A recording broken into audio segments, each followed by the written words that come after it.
He signed the papers with a smirk. 7 years. 7 years of Evelyn Marlowe cooking his meals, ironing his shirts, sitting in silence at the edge of his world. And Grant Holloway couldn't even look up from his desk when he handed her the divorce documents. He slid them across the mahogany like a receipt he no longer needed. When she reached for the pen, he leaned back in his leather chair, arms crossed, and said it with the kind of certainty men use when they've already forgotten someone is still in the room. You were never the woman I needed. No rage, no regret, just words. Casual, clean, meant to cut. And here's the question that will stay with you long after this story ends. If someone spent 7 years treating you like furniture and you finally walked out the door, where would you go? Who would you become? Evelyn signed the papers. She picked up her suitcase. She walked into the rain. She didn't look back. If this story already has you gripping the edge of your seat, you're exactly where we want you. Subscribe to the channel and follow every part of Evelyn's story to the very end, because what happens next will shake you. Hit that like button and drop a comment below telling us the city or country where you're watching from. We want to see just how far this story has traveled. The rain came down the way it always did in Caldwell Harbor. Sideways, cold, indifferent. It hit the pavement outside Grant Holloway's office building at 7:43 in the evening, and it soaked through Evelyn's coat before she reached the bottom step. She had one suitcase, a black rolling bag she'd owned since before she married him, back when she still believed her life was going to be something she chose. She didn't call a cab. She walked. The building behind her was 42 stories of glass and steel that Grant had spent the better part of a decade building into one of the most recognized commercial development firms on the eastern seaboard.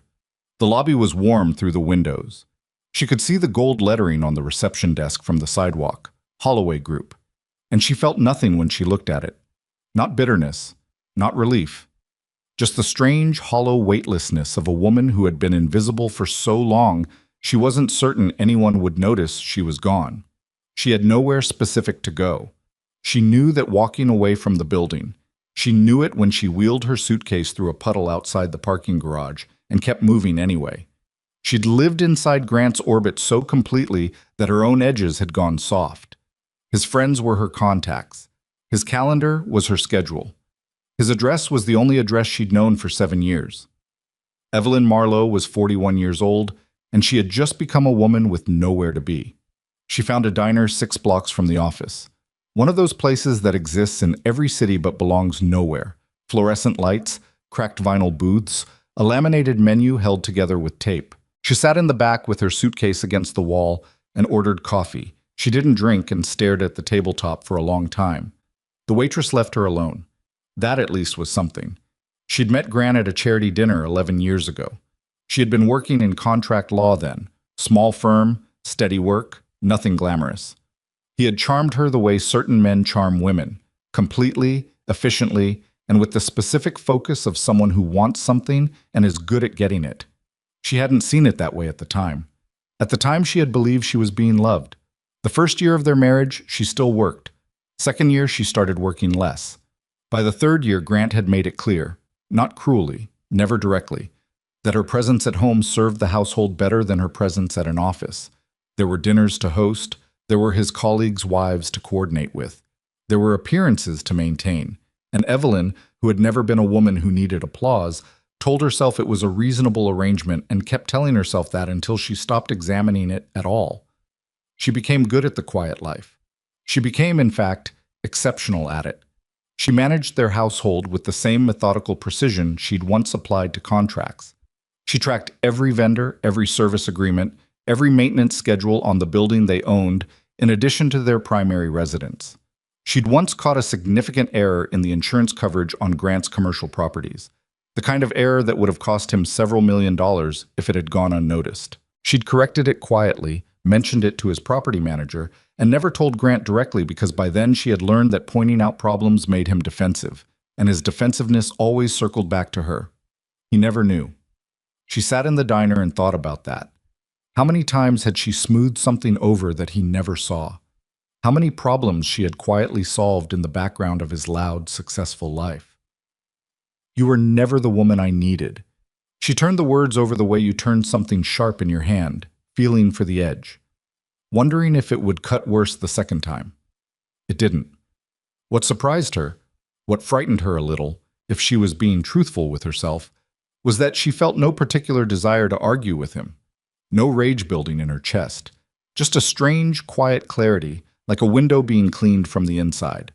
She left $20 on the table for a $4 coffee and picked up her suitcase and kept walking. She stayed that first night in a hotel 8 blocks from the harbor. A decent place, not expensive, the kind that doesn't ask questions.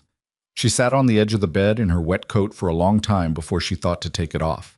Her phone had 11 messages she hadn't opened, 3 from Grant's assistant, probably some procedural follow-up about the divorce paperwork, 1 from the building's property manager, the rest from a number she didn't recognize.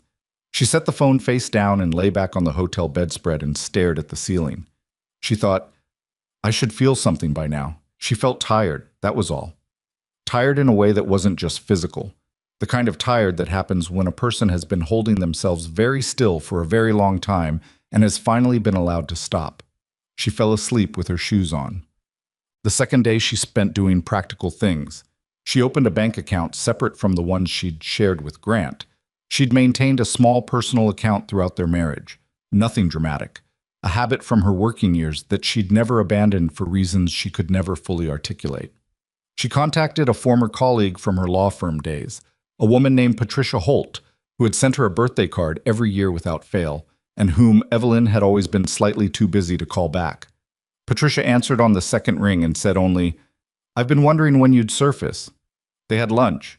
Evelyn didn't explain everything. She explained enough, and Patricia listened with the particular patience of a woman who had heard many versions of this particular story and understood there was no version that didn't ache. What do you need? Patricia asked. Time, Evelyn said, and maybe a recommendation for a short-term rental. You can stay with me until you figure it out. I'm not ready to figure anything out. That, Patricia said, is exactly why you should. Evelyn didn't argue. She wasn't sure she had the energy for it. The second night she ate actual food for the first time in 36 hours and slept without her coat on and didn't dream. The third morning was when the harbor changed. She had gone for a walk before Patricia's household came awake, needing the cold air and the absence of conversation. The harbor district was still quiet at 6 in the morning, fishing boats, a few early joggers, the low moan of a foghorn somewhere out past the breakwater. She had walked here in the evening sometimes during her marriage, when Grant had dinner meetings, and she found herself needing somewhere to put her hands that didn't involve their apartment. She was standing at the railing looking out at the water when she heard it. A different sound.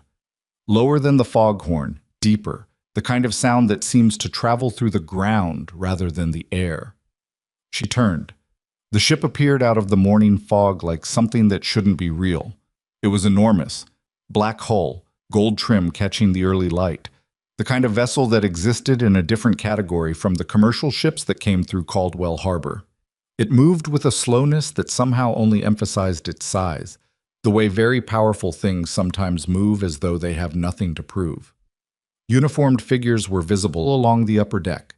She counted at least a dozen, maybe more. The dock workers had stopped. The jogger who'd been pacing the waterfront stood with her hands on her hips, staring. Someone behind Evelyn said something under their breath that she couldn't make out. The yacht, because that's what it was, though the word felt absurdly insufficient, came to rest at the private berth at the far end of the harbor, the one that was almost never occupied. The city leased it to commercial vessels occasionally, but she couldn't remember the last time anything had actually docked there. Evelyn watched. A figure emerged from the main cabin onto the forward deck. She was too far away to read any detail. She could see he was tall. She could see the way the people around him arranged themselves, not casually, not informally, but with the specific practiced efficiency of people who were trained to be exactly where they needed to be before they were asked. Something about that made the back of her neck prickle. She didn't stay. She turned and walked back to Patricia's apartment and told herself it was simply someone wealthy passing through the harbor. That was all. The city attracted money. This was not unusual. But she walked faster than she'd intended, and her hands were cold inside her pockets, and something in her chest was doing something she couldn't name. Not quite fear, not quite anticipation. Something older than either. By 10 o'clock that morning, Caldwell Harbor was not quiet anymore. Patricia's apartment had a television in the kitchen, and it was on during breakfast, tuned to the local news, because Patricia was a woman who liked to know what was happening in the world while she drank her coffee. Evelyn was washing her cup at the sink when the Chiron caught her eye. Unidentified luxury vessel arrives at Caldwell Harbor. Private berth. Speculation grows about owner's identity. She turned. The camera footage was shaky, shot from the dock, someone's phone.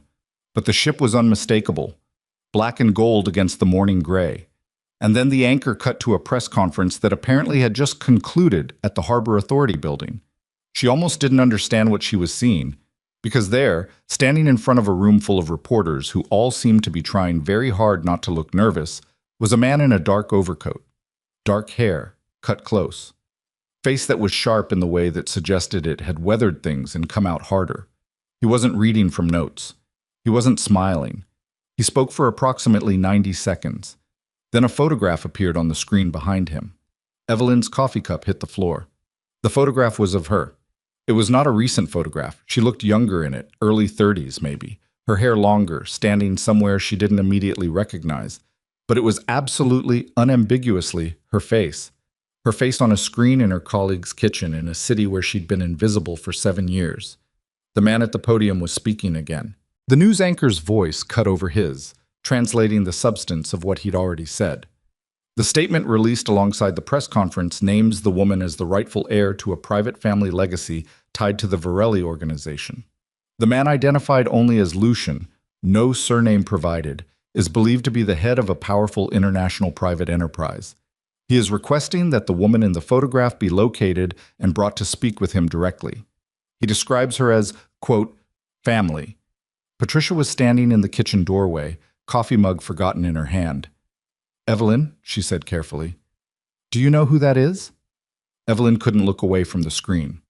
From her own face, projected up there in that Harbor Authority room, in front of cameras, in front of a city that had never once paid attention to her. No, she said, and that was true. But something in her blood was saying otherwise, something very old and very quiet, something that had been still for so long it felt like silence, was suddenly not still at all. Her phone was on the counter. The messages from the unknown number, all 7 of them, were still unopened. She picked up the phone. The first message was 6 words. We have been looking for you. The second was longer. She read it twice. Her hands were not entirely steady. The third message contained a photograph, different from the one on the television screen. This one she recognized immediately. A man and a small girl standing somewhere with a lot of light. The man was younger, thinner, something worn around his eyes. But he was the same man she'd just seen on that screen. And the small girl. Evelyn sat down on the kitchen floor. Not gracefully, not dramatically. She simply ran out of the ability to stand, because she recognized the small girl's face too. She had been looking at it in mirrors for 4 decades. Grant Holloway found out about the ship the same way everyone else in the city did. Through his phone, mid-morning, when his assistant forwarded him the news alert with a note that said, "Is this someone we know?" He read the alert, looked at the photograph, and laughed. It was a short laugh, dismissive. The laugh of a man who had spent so many years being the most powerful person in any room that other people's power had become something of an abstraction. Mafia theater, he told his assistant. Someone trying to make noise. Ignore it. He went back to his 11 o'clock. By noon, 2 of his junior executives had flagged it again. By 2 o'clock, his head of corporate security had asked for a private meeting. By 4 o'clock, the photograph on the news, the photograph of the woman standing in the unfamiliar place with the longer hair, had been identified. Not by the press. By someone inside his own organization. The name on the identification, passed up the chain to Grant's desk in a manila folder at 4:17 in the afternoon, was one he recognized. He sat with it for a long time. His ex-wife. The quiet woman he'd signed papers with 3 days ago. The woman he'd told, without particular feeling, "You were never the woman I needed." He looked at the photograph on his phone screen again, then at the name in the folder, then at the legal documents his security chief had quietly pulled, documents he had never seen, documents that suggested the woman he'd spent 7 years dismissing had a history so far outside the boundaries of his world that he couldn't yet measure the distance. Grant Holloway was not a man who frightened easily. He picked up his phone and called his lawyer. Find her, he said. Evelyn did not need to be found. She walked to the harbor herself. Patricia had tried to stop her, not with force, with the quiet reasonableness of a woman who understood that some decisions could not be made for other people. She had asked all the right questions. She had pointed out all the obvious risks. She had said, "You don't know this person. You don't know what that organization is. You don't know what they want from you." Evelyn had listened to all of it. Then she had put on her coat and said, "I know. That's why I have to go." The guards at the berth were expecting her. She didn't know how. She hadn't called ahead. She hadn't responded to the messages. She'd simply come. But when she reached the dock, a man in a dark suit stepped forward with something that was not quite a bow and not quite a nod, somewhere in between, and said, "Ms. Marlowe, he's been waiting." She walked up the gangway with her heart doing something uncomfortable inside her chest. The ship was even larger up close. The deck was immaculate. She could smell salt and something else, machine oil, fresh wood, something expensive she couldn't name. They took her through a corridor and a set of doors and into a room that was warm and quiet, with one long window looking out at the harbor. He was standing with his back to the door when she entered. He didn't turn immediately. He let the silence settle. Then he turned. Up close, he was harder to look at than he'd been on a television screen, not because he was frightening, though she suspected he frequently was, because there was something in his face that she was not prepared for, something that looked impossibly like relief. "You came," he said. "I almost didn't." She kept her voice level, kept her hands still at her sides. She had spent 7 years managing her own reactions under pressure. She was good at this, at least. "You made it very public. I want to know why." "Because quiet methods have not worked for 11 years. He said it simply. "I needed you to understand that this was real." "What I understand," she said, "is that my face was on a news broadcast, without my knowledge, without my permission." "Yes, that's not an apology." "No," he agreed, "it isn't." She studied him. He studied her back. Neither of them looked away. "The photograph," she said finally. "The one in the message. The little girl." Something in his face shifted. Not softened exactly. More like the surface of something moving over what was underneath. "Yes. That's me." "Yes. Which means you knew me. Before." "Yes." She sat down on the chair nearest to her because her legs had made a decision she hadn't consulted them about. He didn't move. He waited while she got herself sorted, and she appreciated that more than she would have admitted. "Tell me everything," she said. He pulled a chair across from her, sat down, and looked at her the way people look at each other when they have a very long thing to say and no good place to start. "It begins," he said quietly, "before either of us was old enough to understand what it meant." The harbor shifted outside the window. The city moved on beyond the glass. And for the first time in 7 years, Evelyn Marlowe stopped being invisible. Not because the world was watching, but because someone across the table finally said her name like it mattered which woman it belonged to. She leaned forward. She listened. Lucian Varelli did not tell her everything that first night. He told her enough. He told her the shape of it, the outline, the broad geography of a story that spanned more years than she'd been aware of living. He told her about the Marlowe-Varelli alliance, 2 families bound together across 2 continents through business and bloodline, legitimate enterprises that had built infrastructure in 6 countries before someone decided the whole architecture was worth more destroyed than intact. He told her about the fire that killed her parents when she was 4 years old. He told her that the fire was not an accident. He told her that she had been placed with a distant relative, a woman named Clara Marlowe, her father's second cousin, who raised her in a small town 3 states away under instructions to keep her ordinary, to keep her quiet, to keep her alive. Clara had died when Evelyn was 19. A stroke, the doctor said, fast and clean. Lucian's jaw tightened when he said that. "You think Clara's death wasn't natural either," Evelyn said. "I think a lot of things that I cannot yet prove." "That's not an answer." "No," he said, "it isn't." She sat with that for a moment. The room was warm. Outside, the harbor was dark now, the city lights doing their imperfect job of replacing the sun. She was aware that she had been sitting in this chair for over 2 hours and that her body was tired in a way that had nothing to do with the hour. "Why you?" she asked. "Why are you the one looking for me?" Something moved across his face. Not discomfort exactly. More like the expression of a man who has rehearsed an answer for a long time and is deciding in the moment whether to give the rehearsed one or the true one. Because your father was the only man who ever pulled me out of something I could not pull myself out of, he said. I was 17. I was in a situation that should have ended me. Your father did not have to help. He chose to.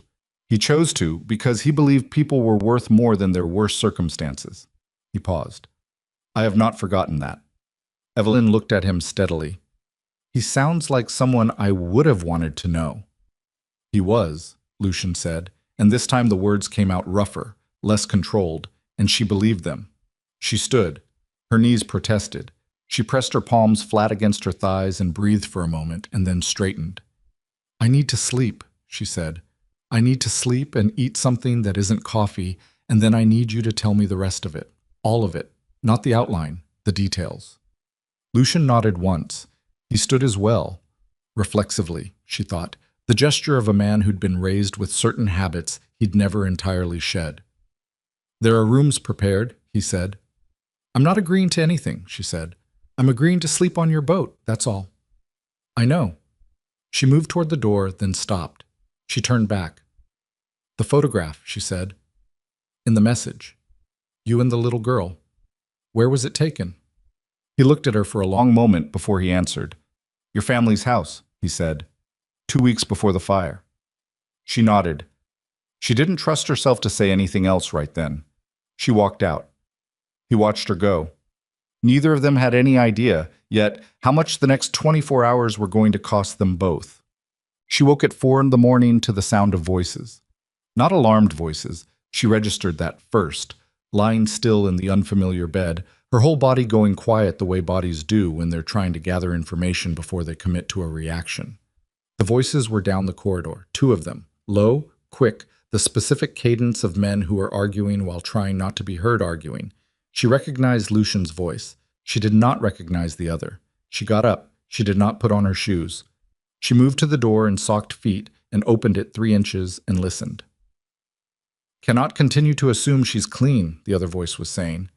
The accent was precise, European, with the flattened vowels of a man who had learned English as a calculated professional choice rather than a natural one. You bring her onto this ship, you expose everything we've spent years protecting.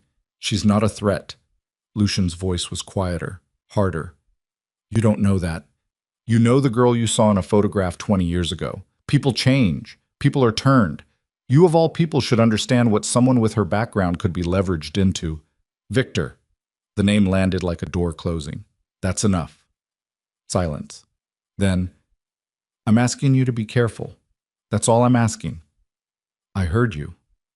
Lucian, I said I heard you. More silence. Then footsteps. The other man, walking away from Lucian, not toward Evelyn's end of the corridor, but she pulled the door shut anyway and stood in the dark with her back against it and let her heart do what it needed to do. Victor. She filed the name, filed the voice, filed the precise shape of what she'd heard. Not the words, but the intention underneath the words, the particular texture of concern that wasn't quite concern, that had something harder at its center. She had been a contract lawyer for 6 years. She knew the difference between a man worried about an outcome and a man worried about being found out. That voice had been the second kind. She went back to bed. She did not sleep again until nearly 6. Breakfast on the yacht was brought to her room by a young woman named Sol, who said almost nothing and moved with the efficiency of someone who'd learned that questions created complications. Coffee, eggs, toast, a glass of juice. Real food. Evelyn ate all of it, which surprised her, and then sat with the coffee and looked out the porthole at the harbor. The city was awake now. She could see it from here. The buildings, the waterfront traffic, the ordinary machinery of a Tuesday morning. She had a sudden vertiginous sense of how strange it was to be sitting here. How 3 days ago she had been in a different life entirely, in an apartment she shared with a man who had stopped seeing her, and now she was on a ship that shouldn't be real, eating breakfast she hadn't made, surrounded by people she didn't know, in possession of a history she was only beginning to understand. She thought about Grant, not with longing, more the way you think about a country you used to live in, recognizing the shape of it, understanding what it cost you, not particularly wishing you were still there. She wondered if he'd seen the news broadcast. She suspected he had. She suspected he had his lawyers working on something. She did not know exactly what, but she knew Grant well enough to know that the idea of Evelyn being important to someone powerful would not sit easily with him. Grant's relationship with power was very specific. He needed to be the most powerful person in any dynamic he occupied. The revelation that his quiet, ignored ex-wife was connected to something vast and opaque would not read as interesting to him. It would read as threatening. That, she realized, was going to be a problem. A knock at the door. She said, "Come in." Lucian entered. He looked like he had also not slept particularly well. There were shadows under his eyes that she didn't think were chronic. But he was fully dressed, the dark overcoat replaced by a charcoal jacket and a plain shirt, and he moved with the same economy of motion she'd observed the night before. A man who had learned a long time ago not to waste himself on unnecessary movement. "There's someone I need you to meet," he said. "Good morning to you too." Something crossed his face that was almost a smile. "Good morning. There's someone I need you to meet." "Who?" "My chief advisor, Victor Rainsford." She put the coffee cup down, carefully, kept her face exactly as it had been a moment before. "All right," she said. Victor Rainsford was 62 years old and looked like a man who had spent those 62 years perfecting the art of being underestimated. Medium height, silver-haired, with the kind of face that arranged itself naturally into an expression of thoughtful concern. He wore his clothes the way cautious men wear them. Well-fitted, but not flashy, everything designed to communicate competence without provoking attention. When he shook Evelyn's hand, his grip was measured, exactly firm enough to be respectful, not a fraction beyond that. "Ms. Marlowe," he said warmly, "it's an honor, truly." "Thank you," she said. She watched his eyes.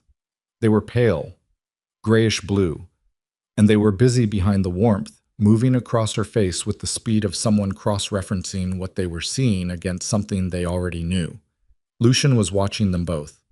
They sat in the main lounge, a long room with low sofas and a table that could seat 12, currently set for 3. Coffee service in the center. Victor poured for her without asking, and she let him because it gave her something to observe. How a man serves coffee when he thinks he is the one actually in control of the room. "Lucian tells me you're adjusting to all of this quite well," Victor said. "I'm not sure I'd use the word adjusting. I've been listening." "Of course." He nodded. "It's a great deal to take in. We understand that. The history alone." He made a small gesture, the kind meant to convey the enormity of something while keeping the speaker positioned above it. "Tell me about the history," she said. "From your perspective. You've been with Lucian a long time?" 20 years, Victor said. "I was present during the early period of Reconstruction after your family's—" He paused with the practiced delicacy of a man who has learned that pauses communicate sensitivity. "After what happened?" "After my parents were killed," she said. A brief stillness around the table. Victor nodded again, slower this time. "Yes." "So you were involved in the investigation into what happened to them?" "In a supporting capacity. The primary investigation was conducted by—" "Did you know my father?" The question landed differently than the others. She watched it land, watched the fraction of a second that elapsed before his expression completed its movement into something that looked like fond sadness. "By reputation, primarily. We met twice. He was an extraordinary man." Lucian said he was. "He was." She picked up her coffee cup. "What did you think of him? Not the reputation, your personal impression." Victor looked at her with an expression of warm attentiveness that had nothing behind it, nothing she could identify, like a window someone had painted to look like a window. He was precisely the kind of man one hoped to meet, principled, perceptive. "Perceptive," she repeated. "Yes." Interesting word to choose. Across the table, Lucian had gone very still. Victor smiled. "I suppose I meant that he understood people well. He had good instincts for character." "Yes," Evelyn said pleasantly. "I imagine those instincts would have been useful." She set the coffee cup down and smiled back at him and watched his eyes recalibrate very quickly before the warmth reassembled itself over the top. After the meeting, Lucian walked with her to the forward deck. The morning was cold and clean, the harbor wind cutting through everything. She stood at the rail with both hands on the metal and looked out at the water and didn't say anything for almost a full minute. What did you think? Lucian asked. I think, she said carefully, that he's very good. Victor is the most effective strategist I've ever worked with. I believe that. He turned to look at her. That isn't a compliment. No. She turned to look at him back. It isn't. A muscle in his jaw worked. You've been in a room with him for 40 minutes. I know. She turned back to the water. I'm probably wrong. She didn't sound like she thought she was probably wrong. Lucian didn't push it, but she noticed that he didn't dismiss it either, and she filed that too. The documents arrived that afternoon. Lucian had a team, a legal team and an investigative team, distinct from each other but occasionally overlapping, and they had been working for some time on assembling the formal record of the Marlowe-Varelli inheritance, property records, corporate filings, trust documentation going back 31 years, medical records confirming bloodline through DNA comparison with samples Lucian had provided. He spread them on the table in the room where they'd spoken the night before. She sat across from him and went through them methodically, page by page, in the way she'd once gone through contracts, reading everything, trusting nothing until she'd read it herself. It took 3 hours. When she finished, she sat back and pressed 2 fingers against the space between her eyebrows and breathed. It's real, she said. Yes.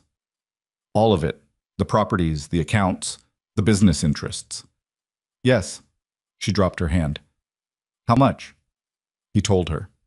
The number sat between them like a third person in the room. She looked at it for a moment and then looked at him. And this has been held in trust since your parents died. Accruing. Untouched. Untouched, she repeated, for 37 years while I was... She stopped. She pressed her lips together, started again. While I was being raised in a house that had a leaking roof for 2 years because my aunt couldn't afford to fix it. Lucian's face didn't change, but something in his eyes did. Yes. That's not something I can feel calm about. I know. Don't tell me I know. Just let me be angry about it for a moment. He said nothing. He let her be angry about it for a moment. She sat with her jaw tight and her hands flat on the table and let herself feel the specific, clean fury of a woman who has just understood the full dimensions of something that was stolen from her, and it was large, and it was heavy, and it was going to take a long time to put down. Then she said, "What do I need to do to formally claim it?" "Sign the preliminary claim documents. Appear before the oversight panel. They'll require your identification. The DNA confirmation is already on file, but there's a formal proceeding." "When?" "We were going to propose next week, but..." Her phone buzzed on the table between them. She glanced at it. Patricia's name. She picked it up. Pat. Evelyn. Patricia's voice was clipped in a way that meant she'd been trying to stay calm for a while. "I need to tell you something, and I need you to not react immediately. Can you do that?" Evelyn looked across the table at Lucian. "I can try." "Grant's lawyers filed a motion this morning. They're claiming that your divorce agreement was signed under duress. They're trying to void it." The room was very quiet. "They're also claiming," Patricia continued more slowly, "that certain financial decisions made during the marriage, decisions involving Grant's company, were made with your knowledge and involvement. They're suggesting that your departure and this..." She paused. "This situation with the ship may constitute evidence of undisclosed financial interests that affected your husband's company." "He's trying to tie me to his company," Evelyn said. "He's trying to make it look like you were hiding something from him, which would mean the divorce terms were based on incomplete disclosure, which would mean the whole thing could be relitigated." "Yes." Evelyn set the phone down on the table. She didn't hang up. She could hear Patricia still talking. But she set it flat against the wood and looked at the ceiling and breathed very carefully for approximately 4 seconds. Then she picked it back up. "Patricia, I need you to pull every document related to the insurance correction I made on the Meridian Street properties, 2019. I need the original policy, my communications with the property manager, and the amended filing. I don't have access to those. You do. I sent you a copy of everything I kept from the marriage. You have a folder on your drive I labeled Admin History. It's in there." A pause. "Evelyn, when did you..." "A few years ago. I wasn't sure why I did it then. I'm sure now. Send everything to me encrypted." She hung up. She looked at Lucian. "I need a lawyer," she said. "Your legal team..." Are any of them licensed to practice in this jurisdiction? Two of them, yes. I need to talk to them today. He was already reaching for his phone. The next thing happened fast, the way bad things tend to happen. Not all at once, but in quick succession, each piece arriving before you finished processing the last. The first piece was the news alert at 6 o'clock. Grant had given a statement to the press. He did not name Evelyn directly. His lawyers were too careful for that. But the statement referenced a former personal associate with undisclosed international connections, and it didn't take long for the financial press to connect the dots. By 7 o'clock, her name was in 3 separate online articles. By 8 o'clock, 2 of them had been updated with photographs. Not the harbor photograph, but older ones, lifted from social records. Images of her at Grant's company events, standing at his side, looking exactly like what he was now trying to make her into. A knowing participant in something she had, in fact, known nothing about. The second piece was a message from a number she didn't recognize. Not the same unknown number as before, a new one. The message contained 2 sentences. You should ask Lucian who arranged your marriage. Ask him what Victor told him in 2016. She read it 3 times, then she deleted it. Then she sat in her room and thought about it for a long time. The third piece arrived when she went back to find Lucian. She found him in the corridor outside the communications room, and he was not alone. Victor was there, and one of the ship's senior staff. And the particular atmosphere in that corridor was the atmosphere of men who have just received news and are deciding how to arrange it before it has to be shared. Lucian looked up when he saw her. Something moved across his face, too quickly. There's something I need to tell you, he said. Yes, she said. There is, but I'm going to go first. She pulled out her phone. She'd screenshotted the message before she deleted it. Years of careful habit serving her again, the same instinct that had kept copies in Patricia's drive. She held the phone up so Lucian could see the screen.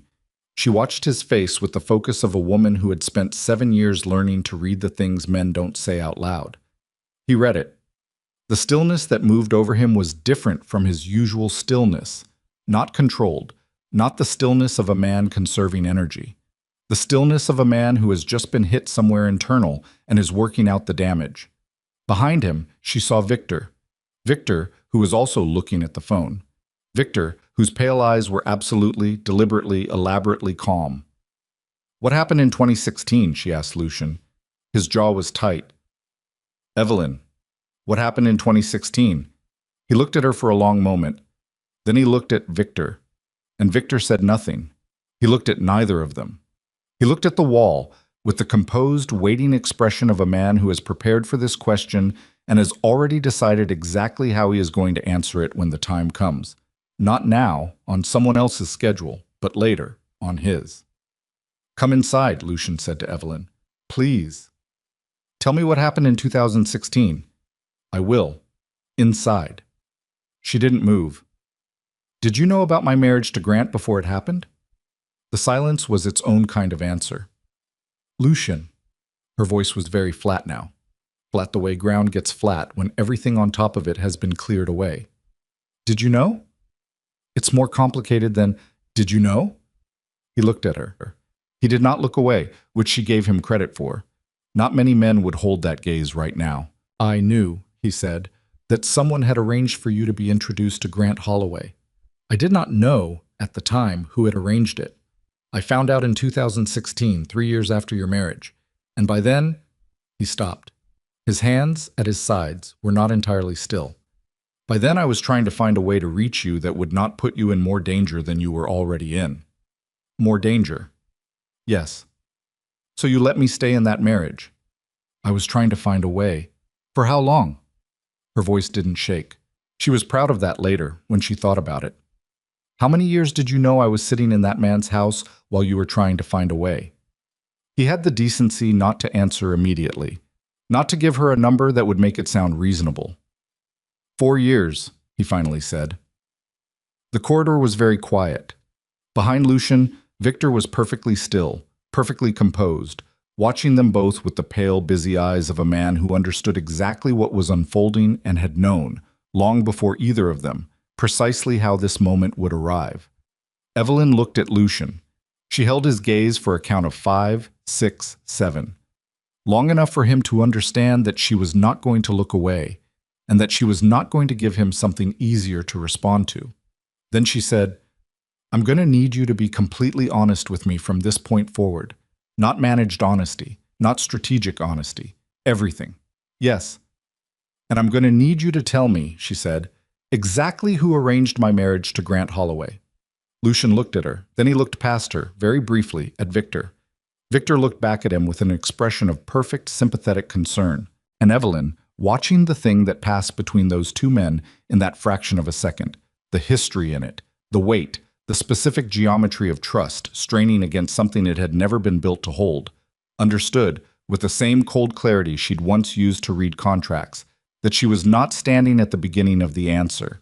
She was standing at the edge of the thing that had been hidden all along, and someone in this corridor had been keeping it hidden, and one of the two men in front of her knew exactly who that person was, and was not yet ready to say it out loud. She crossed her arms. She settled her weight. She looked at Lucian Varelli, and she waited. She had become very good, over the years, at waiting. Lucian moved first.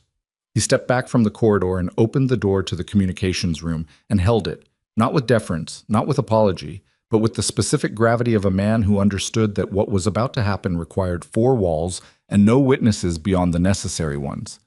Evelyn walked past him without touching him. Victor followed. The door closed. The room was smaller than the main lounge, functional, utilitarian, screens along one wall, a central table with four chairs. Evelyn sat in the one nearest the door. Victor sat across from her. Lucian remained standing, which told her something about his state of mind. Men who remain standing in rooms like this are men who don't trust themselves to sit still. "Victor," Lucian said, just the name, nothing attached to it. Victor looked up with the patient expression of a man who has been waiting for a specific question for a very long time and has made his peace with the waiting. "I think," Victor said carefully, "that before we go any further, Evelyn should understand the full context of the decisions that were made." "Don't tell me what I should understand," Evelyn said. "Answer the question." Victor's eyes moved to her, that pale, calibrating gaze. "The question being, did you arrange my marriage to Grant Holloway?" The silence lasted 4 seconds. She counted. "I facilitated an introduction," Victor said. "That is accurate." The air in the room changed. She felt it change, felt the temperature of it, the density. Lucian's hands, at his sides, had gone completely still in the way that things go still before they break. "Facilitated," she said. "The situation in 2013 was extremely precarious. You were living alone in the city. You had no protection. The people who had been watching you for years, the same people responsible for what happened to your parents, had begun to make moves. We needed you placed somewhere that appeared stable, somewhere that looked, from the outside, like an ordinary life. You used Grant. Grant Holloway was a useful structure, a prominent man, a visible household, a social position that would make it difficult for anyone to approach you directly. You would be, for all practical purposes, hidden in plain sight." She looked at him for a long moment. She was aware of her own breathing, steady, deliberate, the breathing of a woman keeping something very large contained inside a very small space. "For all practical purposes," she said, "I was being used as an asset. You were being kept alive. I was being managed." Her voice was quiet. It was the quieter for being quiet. "Without my knowledge, without my consent. You took my life and you arranged it to suit your operational needs and you called it protection." Victor's expression didn't waver. "Would you have consented at the time? If we had approached you in 2013 and told you everything, the bloodline, the inheritance, the enemies, would you have accepted our protection willingly? That's not the point. I think it's precisely the point. The point," she said, "is that you didn't give me the choice. You made the decision that I couldn't be trusted with my own life, and you acted on that decision for 7 years. 7 years, Victor. 7 years in a house with a man who looked at me like I was something he'd misplaced, because you decided that was safer for me." Something moved across Victor's face. Something real for once. Not the warmth, not the concern. Something older and harder, and more honest than either of those. "Yes," he said. "That's what I decided." The honesty of it stopped her for just a moment. She hadn't expected it. She'd expected deflection, more careful language, more strategic positioning. Not that flat, clean yes. She turned to Lucian. When you found out in 2016 that Victor had arranged it, I confronted him, Lucian said. His voice was controlled, but it cost him something. He explained the reasoning, the threat assessment, the decision-making process at the time. He paused. I disagreed with how it was handled. I believed you should have been told. But you didn't tell me. I was trying to find the right... You didn't tell me, she said again. He stopped. He accepted that. So both of you, she said, made decisions about my life, without me. And you have both been carrying this for years. And neither of you thought, at any point in those years, that I was capable of handling the truth. Neither man answered immediately. Victor because he was measuring his response. Lucian because he was honest enough to understand that his answer was insufficient.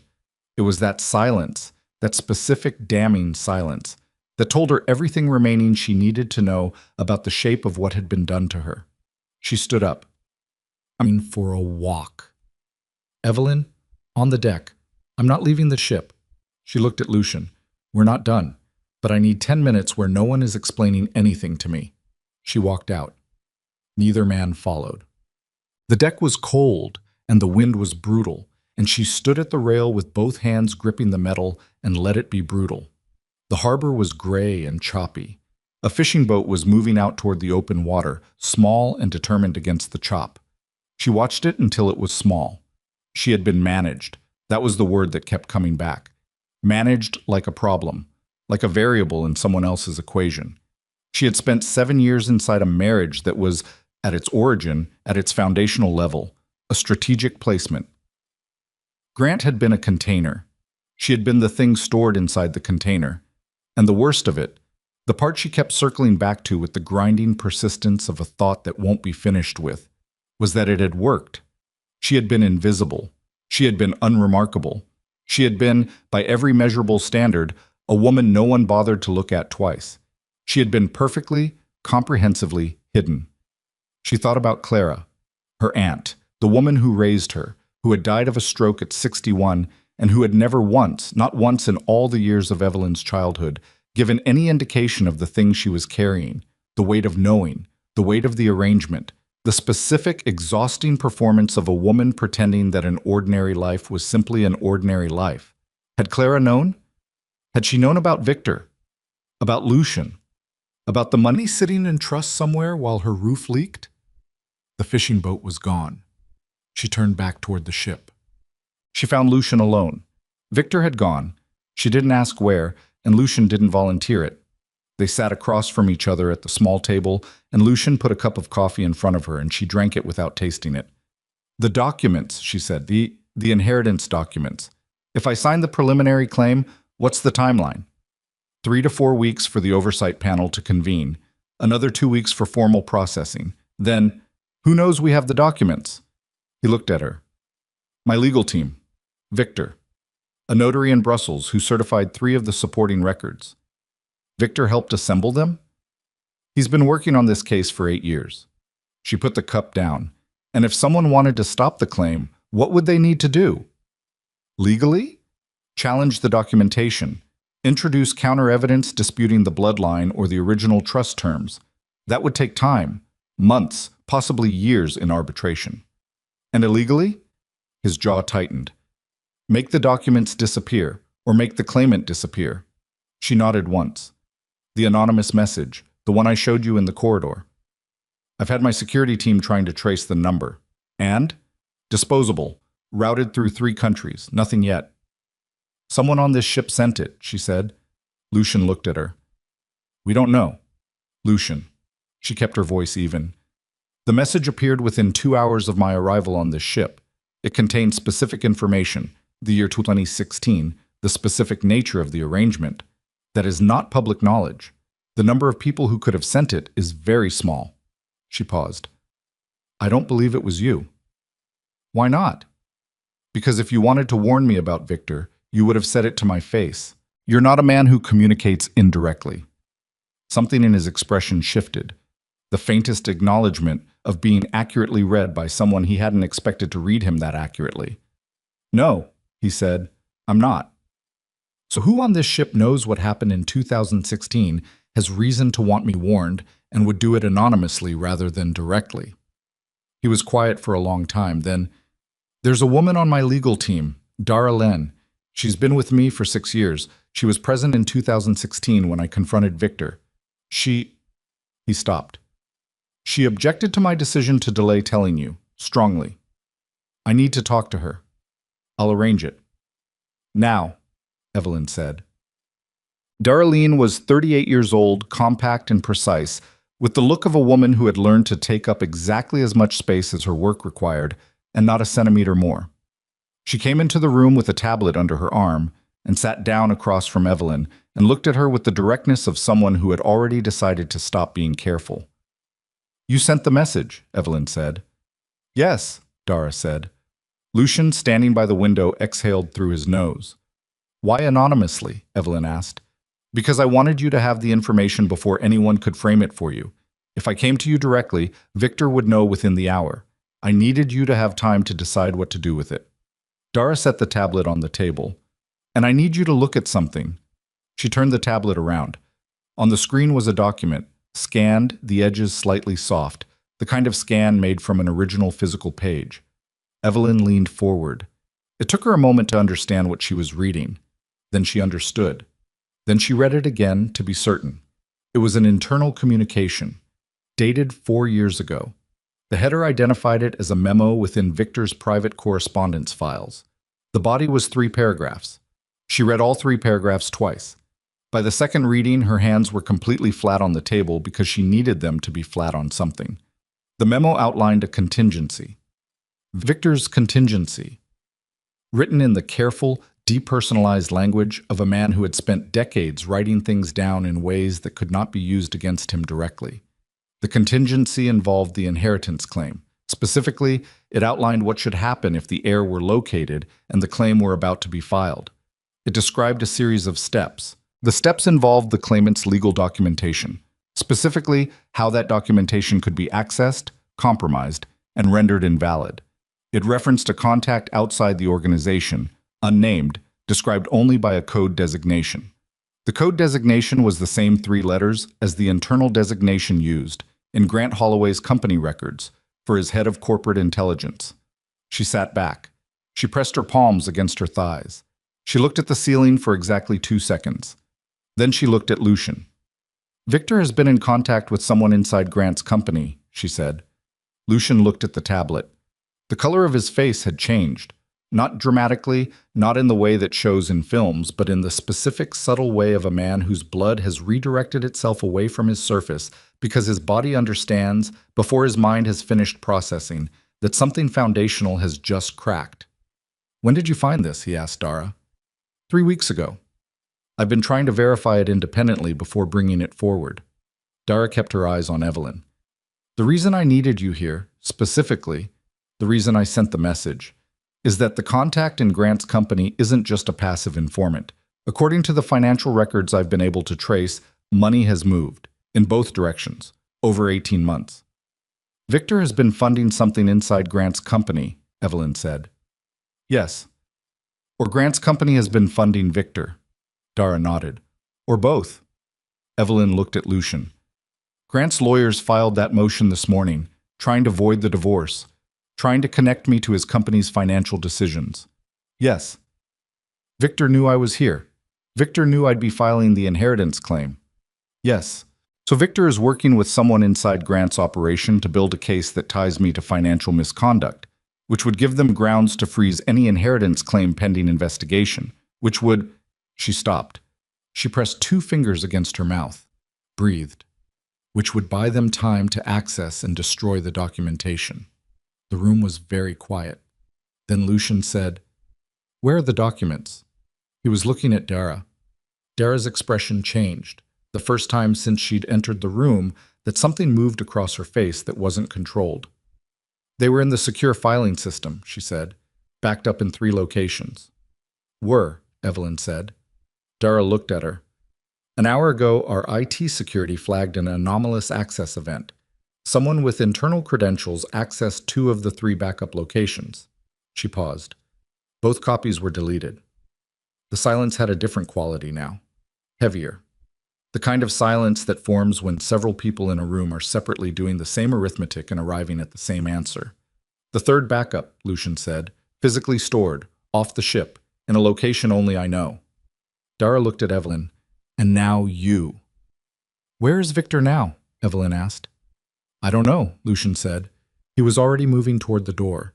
He pulled it open and said something to someone outside in a low, sharp voice. Then he turned back. We're locking down the ship. No one on or off without my clearance. That won't be enough, Evelyn said. If he has people inside your organization, I know. And if he's already made contact with whoever he's working with in Grant's company, I know, Evelyn. The oversight panel, she said. The Brussels notary. Are they safe? Lucian stopped moving. She watched him stop moving, and she watched him understand, in real time, that he didn't know. That he had built his operation over 20 years on a foundation that included Victor Rainsford and had never, not fully, not structurally, considered what happened if that foundation wasn't what he thought it was. It was the first time she had seen him look uncertain. It lasted approximately 3 seconds. Then his face did what faces do when a decision has been made. It settled. It hardened. It became the face of a man who has accepted the situation as it is and has moved forward. Get Dara's document secured, he said to Evelyn. Every copy, everything she has. I want it in your possession, not on this ship's system. You're trusting me with it. Yes. You barely know me. I know, he said. Get it anyway. He left. The door swung behind him. Evelyn looked at Dara. Dara looked at her. There was, between them, the very specific understanding of two women who have just watched the men around them discover, belatedly, that the situation is more broken than they were managing it as. How much do you have? Evelyn asked. Everything I've collected in 3 weeks. Financial traces, the memo, 6 months of communication logs I was able to pull before Victor locked down his personal correspondence files. You anticipated he'd lock them down? Yes. When? 2 days ago. When I found out you were coming. Evelyn looked at the tablet on the table. Then she looked at the door Lucian had gone through. Then she looked at her own hands, which were steady, which had been steady this entire time, which were going to stay steady because there was no alternative to steadiness right now. One more thing, she said. The contact in Grant's company. The one Victor has been in communication with. Do you have a name? Dara reached across the table and scrolled the tablet to a different page. Evelyn looked at the name. She had not expected it. That was the thing. That was the specific, nauseating thing about the moment. She had genuinely not expected it. She had been prepared for bad. She had been prepared for complicated. She had been steeling herself for ugly. But the name on the screen was not a stranger's name. It was not the name of a corporate operative or an unknown functionary. It was the name of a person she had sat across a lunch table from 2 days ago.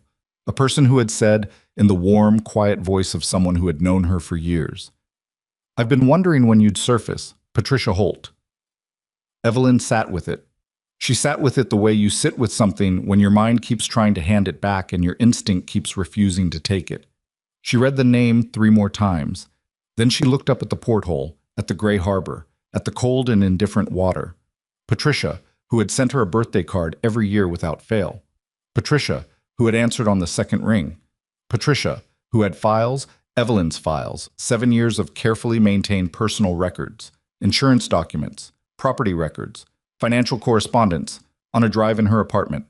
Files that Evelyn had called her about 2 days ago. Files that Evelyn had asked her to pull and send. Files that Patricia now knew Evelyn needed urgently, and why. Her phone was in her pocket. She had sent Patricia an encrypted request for those documents less than 8 hours ago. She pulled the phone out and opened the message thread. The documents had been sent. She'd received them. She'd opened them. She looked at the metadata on the received files. The send timestamp. The IP address of origin. The IP address was not Patricia's apartment. It was the Holloway Group building, Grant's office, the 42nd floor. Evelyn put the phone face down on the table. She put both hands flat beside it. She breathed in through her nose and out through her mouth, and she did this 3 times with the deliberateness of a woman who understands that the next thing she does will define a significant boundary, the boundary between who she has been and who she is going to have to become. Then she picked up the phone. She opened the files Patricia had sent her. She went through them quickly, with the speed of someone who knows exactly what she's looking for and exactly what its absence means. The insurance correction documents were there, the original policy, her communications with the property manager. But something else was there too. Something she had never put in that folder, something she had never shared with Patricia or anyone else. A document she had kept on her own personal drive, encrypted, which contained notes she had made over 2 years during her marriage about certain financial irregularities she'd noticed in Grant's company. Irregularities she'd seen peripherally, through the household management, through invoices and vendor contacts that passed through her hands. Notes she had written out of a lawyer's habit, telling herself they were nothing, telling herself she was being paranoid. That document was in the files Patricia had sent her. It had been accessed, not just sent, accessed, opened, its contents read. And in that document were the names of 3 specific transactions she'd noted. 3 transactions that, if someone were building a case that Evelyn had been actively involved in her husband's financial decisions, would look very different in the hands of a hostile lawyer than they had looked to her at the time. They had her notes. They had her words, in her own handwriting, on her own document, describing financial activity at Grant's company. Victor had them. Grant's people had them. She stood up from the table. Her legs were functioning. That was something. "We need to find Lucian," she said to Dara. "Right now." "What happened?" Evelyn was already at the door. "They have documentation that makes me look complicit in Grant's financial decisions. My own documentation. Notes I wrote in private over 2 years during the marriage." She looked back at Dara. "If that gets in front of the oversight panel before we file the inheritance claim, the claim is frozen pending investigation. If the claim is frozen, Victor has time to destroy the third backup. If the third backup is destroyed, there's no inheritance claim," Dara said. "There's no inheritance claim," Evelyn confirmed. She opened the door. Then she stopped. Something had arrived. A thought, a specific thought, the kind that arrives with the cold clarity of something that has been waiting for you to be ready to think it. "The notes in my document," she said slowly. "The 3 transactions I wrote about. I didn't know what they were at the time. I thought they were irregularities. But if Victor helped arrange my marriage, if Victor has had a connection to Grant's company for years," she turned to look at Dara. "Those transactions, is it possible they were Victor's, not Grant's?" Dara stared at her. "Is it possible," Evelyn continued, "that money was moving through Grant's company for years, money Victor controlled, and that Grant himself didn't know where it came from or what it was for? The same way Grant didn't know who I really was. The same way Grant was managed." The corridor beyond the door was empty. Somewhere deeper in the ship, she could hear voices. Lucian's people moving, the ship going into some kind of operational response. The sound of machinery under pressure. Dara said, if that's true, Evelyn said, then Grant isn't the architect. Grant is the same thing I was. A structure, a container." She stepped through the door into the corridor. "Victor has been running both sides of this for years, and we just ran out of time to prove it before he finishes what he started." She started moving down the corridor toward the sound of Lucian's voice, and behind her Dara followed, and the ship moved under them both with the slow, powerful indifference of something very large that does not care, at all, what the people on its surface are about to do to each other. She found Lucian in the operations room at the stern of the ship. He was standing over a table covered in printed documents and open laptops. 3 of his people arranged around him in the specific formation of individuals who have received bad news and are trying to convert it into action before the weight of it settles. When Evelyn came through the door, he looked up and she saw it in his face immediately. He already knew something, not everything, but something new had arrived in the 3 minutes since she'd left the corridor, and it had not improved the situation. "Victor is off the ship," Lucian said. She stopped moving. "When?" "Approximately 40 minutes ago, before the lockdown. He told the deck crew he was meeting with the harbor authority. He said it with the flat, controlled anger of a man who has been outmaneuvered in his own house and has not yet finished being angry about it. There was no meeting. I've confirmed that." "He knew it was coming," Dara said from behind Evelyn. "He knew the moment you confronted him in the corridor." "Where would he go?" Evelyn asked. "He has properties in the city, safe locations. We know of 3. Lucian looked at the man to his left. Mid-40s, gray at the temples, the bearing of someone with a military background that he'd never quite left behind. Reyes. Status? Teams at 2 of the 3 locations. Third is a commercial building. We can't go in without... Get someone on it. Yes. Evelyn moved to the table. She looked at the documents spread across it. Some she recognized from the inheritance files. Others she didn't. There's something you need to know, she said. Both of you. She told them about the files Patricia had sent, about the metadata, about the IP address, about her private notes, the ones she'd written during her marriage, the ones that were now in hostile hands. She told it quickly, without preamble, because there was no time left for preamble. When she finished, the room was the kind of quiet that precedes significant decisions. Lucian looked at her. The transactions you noted. You still remember the specifics? I wrote them down because I'm a lawyer who couldn't stop being a lawyer even after I stopped practicing. Yes, I remember them. If I give you access to our financial records from the same period, I can cross-reference them. Yes. She moved around the table toward one of the open laptops. But that takes time and we don't have time. Victor is out there with documentation that poisons my inheritance claim, and the oversight panel convenes in 11 days, Dara said. 11 days is not enough time to build a countercase from scratch. No, Lucian said, it isn't. He was looking at the table, not at any specific document, at the space above it, the middle distance, the place people look when they are doing very fast arithmetic about bad options. Then he looked up. Grant, he said. Evelyn looked at him.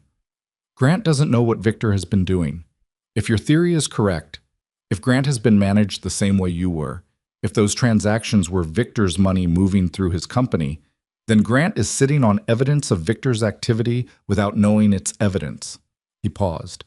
And Grant just had his lawyers file a motion based on documents that Victor's contact fed them, documents that make you look complicit. Grant is being used, Evelyn said. Yes, and he doesn't know it. That doesn't make him an ally. No. Lucian straightened, but it might make him a pressure point. Grant Holloway did not take Evelyn's call. He took Lucian's. She stood in the operations room and listened to one side of a conversation that lasted 6 minutes and involved very few words from Lucian's end, a few precise sentences, a specific number spoken clearly, and then a silence of approximately 90 seconds during which, she imagined, Grant Holloway was doing the same arithmetic everyone else had been doing. Then a single sentence from Lucian that she felt in her sternum, even though she only half caught it. The man who benefited most from your success has been destroying it from the inside for 8 years, and tonight he's going to finish. Lucian lowered the phone. He's coming. To this ship. He wants neutral ground. There is no neutral ground. I know. He'll figure that out when he gets here. She breathed. Lucian, Grant is not... She stopped. Chose her words with the care of someone navigating ground that might not hold. Grant is not a good person. He's arrogant and he's careless, and he spent 7 years treating me like furniture. Whatever Victor did to him, whatever Victor used him for, he still made his own choices. I don't want to walk into a room with him and have him believe that I know, Lucian said. You don't owe him anything. I don't. This isn't about what you owe him. This is about what he knows that we need. She looked at him for a moment, then she nodded once. Fine, she said, but I'm in the room. I wasn't going to suggest otherwise. Grant arrived 40 minutes later. He came with one person, his head of corporate security, a man named Bauer, who had the dimensions of someone who had been large his entire adult life and had made professional use of it. Grant himself looked different from the last time she'd seen him. Not smaller. Grant Holloway was not a man who diminished easily, but something was off in the way he held himself. Something tight around his eyes that she didn't remember being there 3 days ago when he'd slid the papers across the desk with that dismissive, effortless certainty. He saw her and stopped moving. Evelyn. Grant. He looked at her for 3 full seconds, not with contempt, not with the impatient dismissal she knew well, but with something more complicated, something that had several layers and not all of them were comfortable for him. You look, we don't have time, she said. His jaw tightened. He was not accustomed to being interrupted. Then, something she didn't expect. He let it go. He looked at Lucian. You said 8 years. Sit down, Lucian said. They sat. All of them. Evelyn, Lucian, Grant, Bauer against the wall. Dara at the end of the table, with her tablet and her collected 3 weeks of evidence and the specific focused energy of a woman who has been waiting to lay something in front of people who can use it. Dara presented it efficiently. The memo.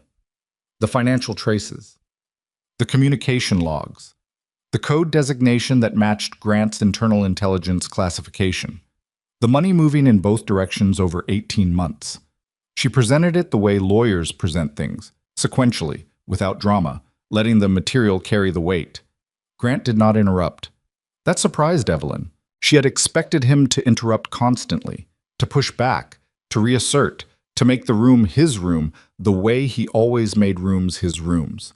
Instead, he sat with his forearms on the table, and he listened, and his face did something she had not seen it do in 7 years of living alongside him. It became uncertain. When Dara finished, the silence lasted longer than any of the silences before it. Then Grant said, "Marcus Webb." Evelyn looked at him. "My head of corporate intelligence, the person in that communication log." Grant's voice had gone flat. Flat and careful, the voice of a man who is very angry and has decided that the anger is less useful than the clarity right now. Victor Rainsford approached him 4 years ago. I know this because Webb told me about it at the time. He said a private security consultant had reached out about a potential information sharing arrangement. Grant paused. He said he declined. He didn't decline, Dara said. I'm understanding that now. Webb has been Victor's contact inside your company for 4 years, Evelyn said. The transactions I noticed during the marriage, 3 of them, over 2 years, those were Victor's funds, moving through your accounts. Your company was a conduit. Grant looked at her. You noticed them. I noticed irregularities. I didn't know what they were. You wrote them down. Yes. Why? She held his gaze. Because I was a contract lawyer before I was your wife, and I never managed to fully stop. Something moved across his face. She couldn't name it precisely. Something between acknowledgement and a specific personal discomfort that had more self-awareness in it than she'd given him credit for. The notes, he said. Victor's people have them now. Yes, and they're going to use them to make it look like you were complicit in financial activity tied to my company, which they can use to freeze your inheritance claim. He said it flatly. Not a question. Doing the arithmetic in real time and doing it accurately. Yes, she said. Grant was quiet for a moment. Then he looked at Lucian. What do you need from me? What they needed was access. Specifically, access to 4 years of internal financial records from the Holloway Group. The original records, not the versions that had been filtered through Webb. If they could pull the original transaction data and trace it back through the routing, they could establish that the funds were not Holloway Group funds, that they were external, that they'd been laundered through the company's accounts without Grant's knowledge or authorization. That would transform the narrative. Instead of Evelyn being complicit in Grant's financial decisions, Grant would be the victim of a long-running infiltration, and Evelyn's notes would become evidence of early detection rather than participation. It was a viable counter case. It required the records. Grant called his CFO at 9:47 in the evening and instructed her to pull everything. His CFO, a woman named Tran, who had clearly been sitting awake waiting for something to happen, said it would take 3 hours minimum. Grant said, "Make it 2." While they waited, the ship's atmosphere tightened. Reyes came in at 10:15 with an update on the 3rd location, the commercial building. Victor wasn't there. One of his secondary contacts had been there, had left in a vehicle 20 minutes before Reyes's team arrived, and the building's internal surveillance had been wiped. Lucian absorbed this without visible reaction. The muscle in his jaw was working. His hands were flat on the table. Evelyn had been watching him long enough now to read the difference between his stillness when he was in control and his stillness when he was managing the feeling of not being in control, and this was the second kind. He's going for the 3rd backup, Dara said.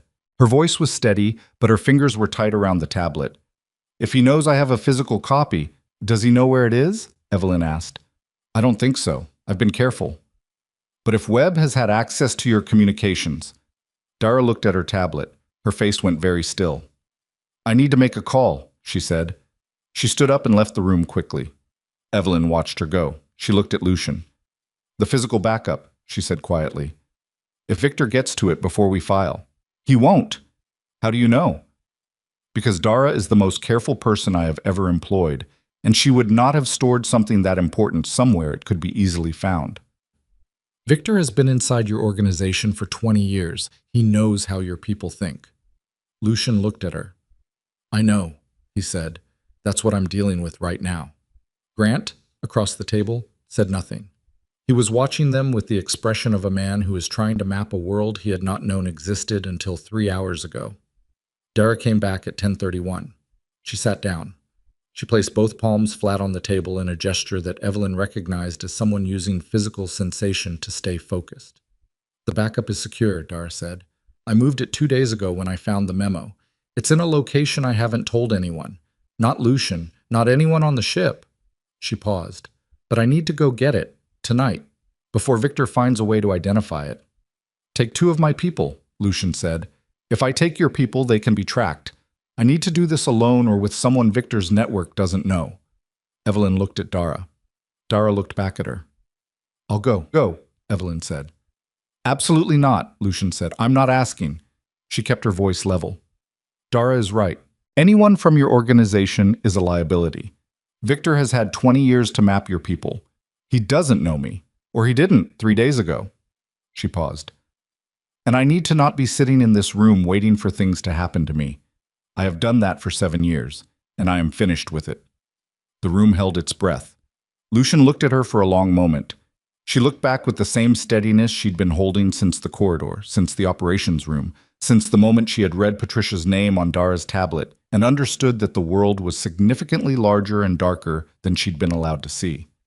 You come back, he said. I intend to, she said. They left at 11. Dara drove, a nondescript vehicle from the harbor's rental pool, nothing connected to the ship. Evelyn sat in the passenger seat with her hands in her lap and watched the city move past the windows. Where are we going? She asked. Law library at Hartwell University. I have a faculty access card. I did contract work for their legal department 2 years ago. The archive room has physical lockers. Very old system. No digital access log. Smart. I was a nervous law student once.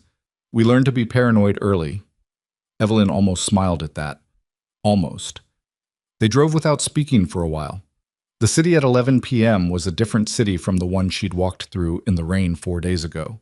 Or maybe she was a different person, and the city was the same. She watched it and thought about what had been done to her life, and tried to locate the correct feeling about it, and found that the feelings were too numerous and too large to fit in any one emotion, so she set them aside and focused on the street ahead. Her phone buzzed. Unknown number. Different from the previous ones. She answered. Silence for a moment, then, You should have stayed invisible. The voice was Victor's. She kept her own voice completely flat. How did you get this number? The same way I get most things. Patience. A pause. I want you to understand something, Evelyn. This is not personal.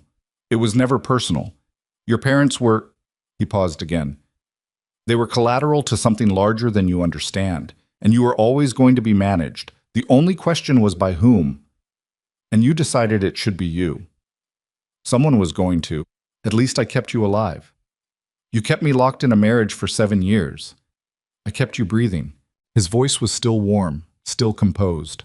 The voice of a man who had told himself a story about his own actions for so long that the story had become the truth. This inheritance claim is not going to succeed. You can fight it, or you can walk away. If you walk away, you go back to whatever your new life is going to be, and no one troubles you further. And if I fight it, then you lose. And the losing will be public and humiliating, and it will involve your own words, in your own handwriting, and no one will believe that the woman who wrote those notes was merely an observant housewife. Dara was watching the rearview mirror. Her eyes flicked to Evelyn. Victor, Evelyn said, I need to ask you something, and I need you to be honest with me. Just once. A pause. Ask. Did you have anything to do with Claire's death? The silence lasted 6 seconds. It was the longest he had paused for any question. No, he said. She didn't know if she believed him. She filed the pause. She filed the quality of the no, not the automatic denial, not the practiced warmth, something different, something that might have been actual. Then I'll fight it, she said, and hung up. Dara exhaled. He's tracking your phone. Yes. Evelyn took the phone and removed the SIM card with the efficient movements of a woman who had been thinking about this since she answered the call. How much further? 6 minutes. Then we have 6 minutes before he knows we've gone dark. Dara pressed the accelerator. The law library was dark and silent, the way libraries are at midnight, the particular silence of buildings that spend their days full of people and their nights reclaiming the quiet. Dara's faculty card got them through the side entrance. They moved quickly through dim corridors, past shelves that went up to the ceiling, past carrels with their abandoned coffee cups and forgotten highlighters. The archive room was in the basement. Dara entered a combination on a physical lock, and they went in. The locker was the third from the left, bottom row. Dara knelt and opened it and removed a sealed envelope, thick, rigid, the kind that contained multiple document sleeves. She held it for a moment. Everything we need to prove Victor's connection to the Holloway transactions, she said. The memo, the communication logs, the financial trace. 2 full copies. Evelyn took 1 copy. Separate routes back? Yes. If something happens to either of us, the other one gets there. Dara stood. I know. They looked at each other for a moment in the dim archive room. 2 women who had met 4 hours ago and were now standing in a basement holding the thing that would determine whether an inheritance was claimed or buried. Thank you, Evelyn said, for the message. For the 3 weeks of work you did before I even arrived. Dara shook her head. I did it because it was right, not as a favor. I know, Evelyn said. That's why I'm thanking you. They separated at the library's side entrance, Dara going left toward the faculty parking lot, Evelyn going right toward the street where she would call an unconnected car service she'd never used before from the number on a business card Reyes had pressed into her hand before she left the ship. The night was cold. She walked quickly. The envelope was inside her coat, against her chest, her arm pressed against it. She made it half a block before the black car appeared. It came from the side street to her left, slow and deliberate, the way vehicles move when they are not lost and are not in a hurry and know exactly where the person they are looking for is going to be. It stopped parallel to her on the street. The window came down. She stopped walking. The man in the passenger seat was not Victor. She didn't recognize him. He was younger than she expected, with the specific blankness of face that people cultivate when they want to be forgotten afterward. He looked at her the way people look at a problem they've been sent to solve. Ms. Marlowe, he said, Mr. Rainsford would like the envelope. She looked at him. She looked at the car. There was a driver she couldn't fully see, and at least one more person in the back seat. She was on a street a quarter mile from the library with no phone SIM card and a document that would determine everything in the next 11 days. Tell Mr. Rainsford, she said, that he should have come himself. She turned and walked back the way she'd come, fast, not running yet. And behind her she heard the car door open, heard footsteps on the pavement, heard the driver's side door, and then she was running, the envelope flat against her ribs, her heart going hard against her sternum, her breath coming in sharp pulls of cold air as she cut left off the sidewalk into the narrow gap between 2 buildings. Because she had walked this neighborhood 14 times in her marriage, and she knew that gap led to a service alley that ran the length of the block, and she went through it at full speed with footsteps behind her, and the alley was dark and cold and smelled of the city, and she did not stop. She came out the other end of the alley onto a lit street, and there was a couple on the sidewalk with a dog, and she went straight to them with her hand out and said, I need your phone, please. I need your phone, right now. And something in her face or her voice communicated enough that the woman handed her phone over without a word. She called the one number she'd memorized. Lucian answered on the first ring. They found me, she said. Her breath was ragged. She was pressing herself into the building's doorway, watching the alley exit. 43 Belmore Street, alley exit by the laundromat. I have the documents. I need 3 minutes, Lucian said. His voice was absolutely controlled. Do not move from where you are. There are at least 3 of them. Evelyn, 3 minutes. She pressed the phone against her chest and pressed her back against the brick and breathed. Her legs were burning. The envelope was still against her ribs, still intact, still everything. The couple with the dog had moved away quickly, and she didn't blame them. At the end of the alley, she saw a figure appear. Pause. Look in both directions. She didn't move. She thought about the room where Lucian had first sat across from her and said, It begins before either of us was old enough to understand what it meant. She thought about the photograph of the little girl with the longer hair in front of a house that burned. She thought about 7 years of being invisible, and she thought about a leaking roof and birthday cards, and a woman who had answered on the second ring. The figure in the alley moved toward the lit street. She pressed herself flatter. Headlights, from her left, a vehicle coming fast. It stopped at the curb and the door was open before it fully stopped, and Reyes was out of it moving toward her, and she did not need to be told twice. She was already moving, already at the door, already inside, the door slamming as the vehicle accelerated, and she turned to see Reyes in the back seat with her, and she pressed the envelope harder against her chest with both arms and let herself breathe. "Dara," she said. "Secure," Reyes said. "She's back." "The men who came for me, we know. We're tracking the vehicle." He paused. Victor sent 3 people for the documents and pulled 2 others away from the commercial building location simultaneously. She registered that. He split his resources.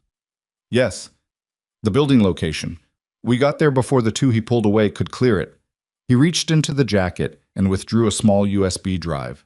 His communication files. Physical backup he kept at the building location. He didn't know we'd get there before he could clean it out. She stared at the drive. "Is that 4 years of outgoing communications," Reyes said. "Victor's personal encryption.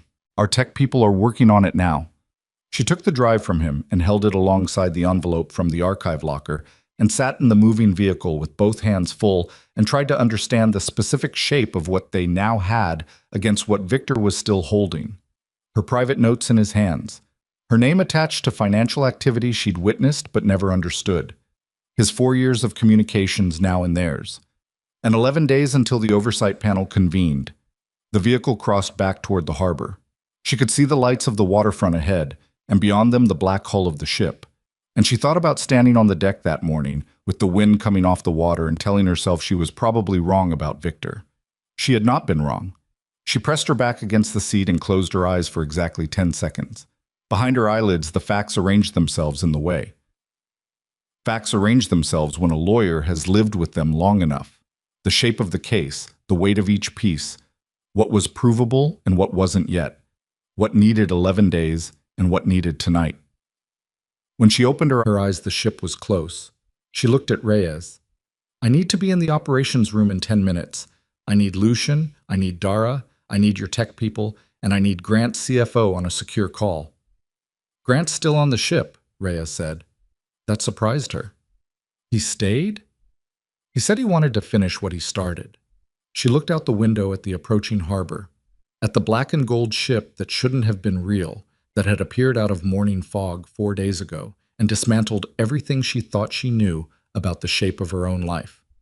Grant had stayed. Victor had sent 3 people into the night after a single envelope.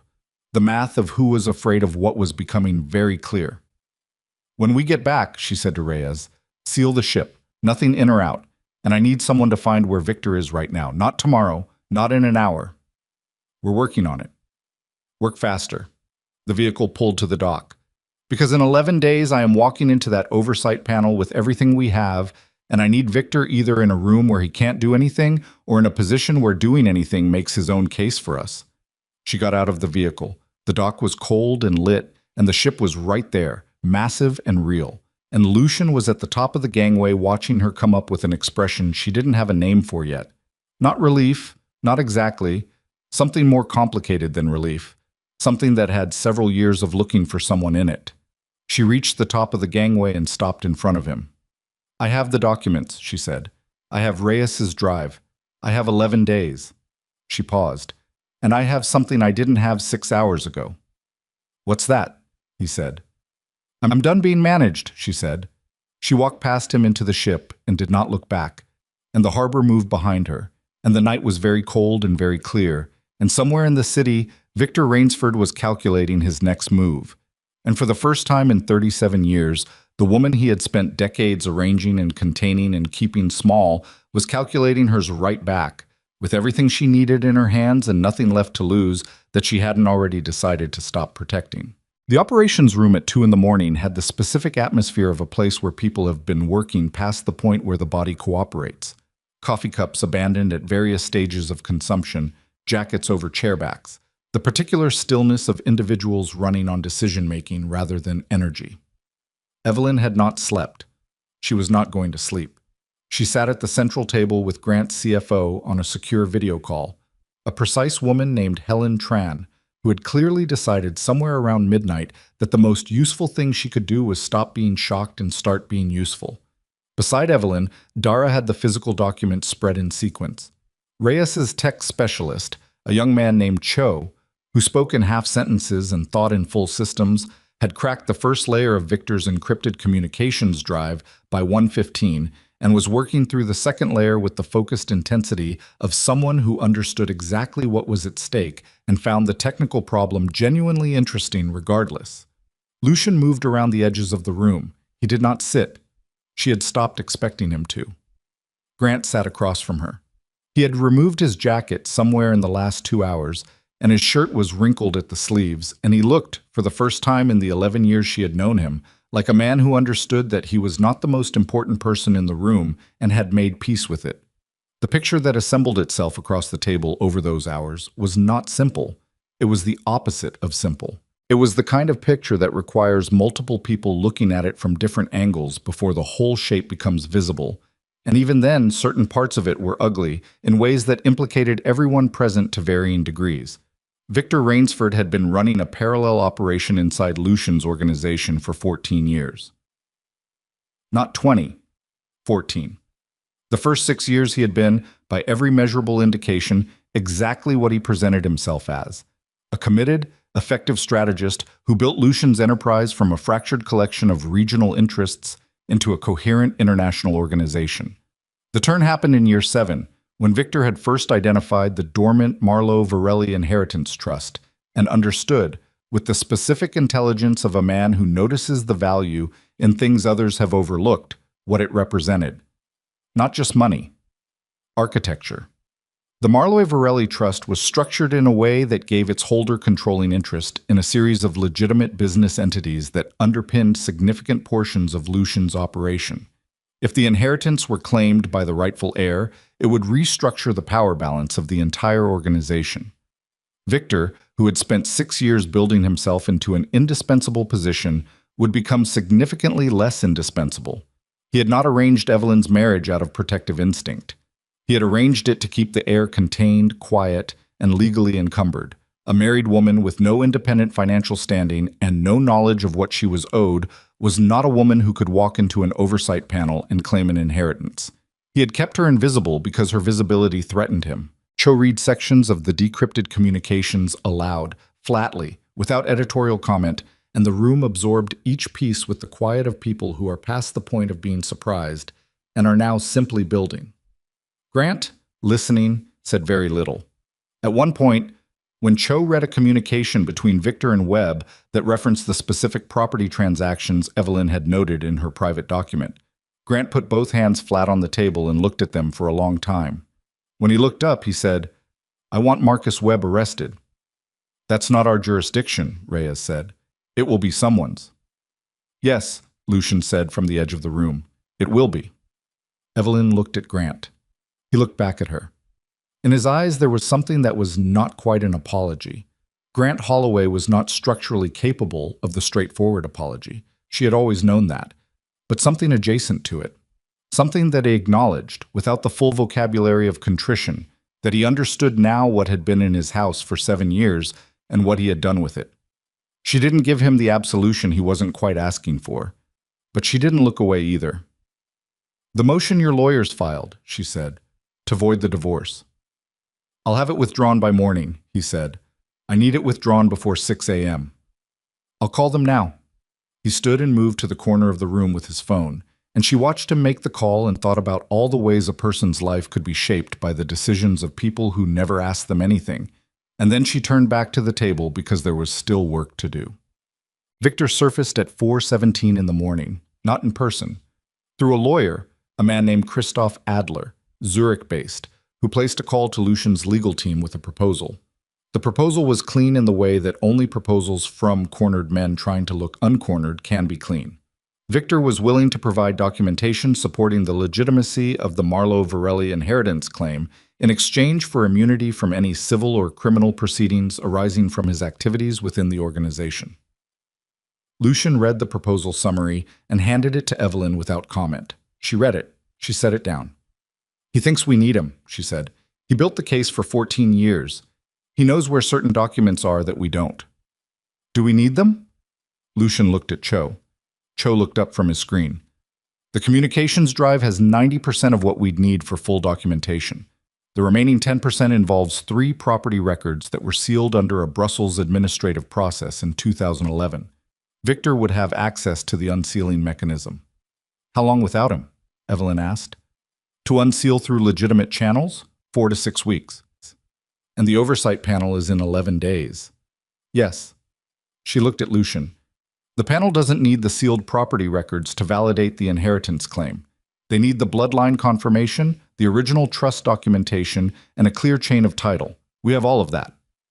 Victor's lawyer will argue the sealed records contain counter-evidence. They don't, Dara said. She had been quiet for the last 20 minutes, working through a document with a precision that Evelyn had come to recognize as her at her most focused. I know what's in those records.